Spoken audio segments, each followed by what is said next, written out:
తెలంగాణ రాష్ట్రం రావడానికి 1200 మంది అమరులైనరు అని చెప్పి మనమే అనేక సార్లు చెప్పుకున్నాం, అసెంబ్లీలో చెప్పినాం, అన్ని చోట్ల చెప్పినాం.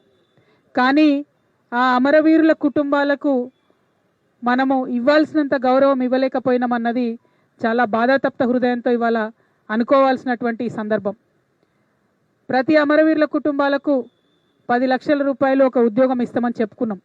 కానీ 1200 మంది అమరులని మనమే చెప్పి 580 మందికి మాత్రమే మనం ఒక 10 లక్షల రూపాయలు ఇచ్చుకున్నాం, ఉద్యోగం ఇచ్చుకున్నాం. మిగతా వారికి మనం న్యాయం చేయలేకపోయినాం. ఎట్ ద సేమ్ టైం ఉద్యమకారులందరూ కూడా మరి చాలా దగ్గరలో ఎమ్మెల్యే టికెట్లు, ఎంపీ టికెట్లు వచ్చినప్పటికీ, మండల స్థాయిలో కొంతమందికి జెడ్పీటీసీలుగా, ఎంపీపీలుగా అవకాశం వచ్చినప్పటికీ, కొంతమందికి సర్పంచులుగా, ఎంపీటీసీలుగా అవకాశం వచ్చినప్పటికీ ఇంకా వేలాది మందికి న్యాయం జరగలేదనేటటువంటిది వాస్తవం.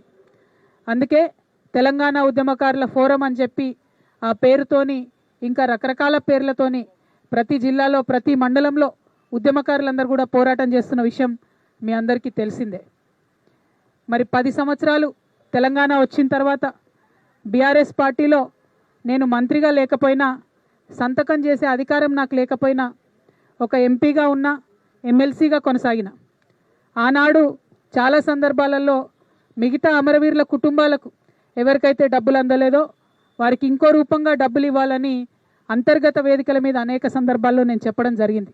కానీ ఇవాళ నేను మనస్ఫూర్తిగా అమరవీరుల కుటుంబ సభ్యులకు, అమరవీరులకు, తెలంగాణ ఉద్యమకారులకు చేతులెత్తి నమస్కరించి క్షమాపణ కోరుతా ఉన్నా. ఎందుకోసమంటే ఆనాడు నేను మీకోసం కొట్లాడినా కానీ ఇంకా గట్టిగా కొట్లాడేది ఉంటుంది, సాధించుకునే వరకు మీకోసం కొట్లాడేది.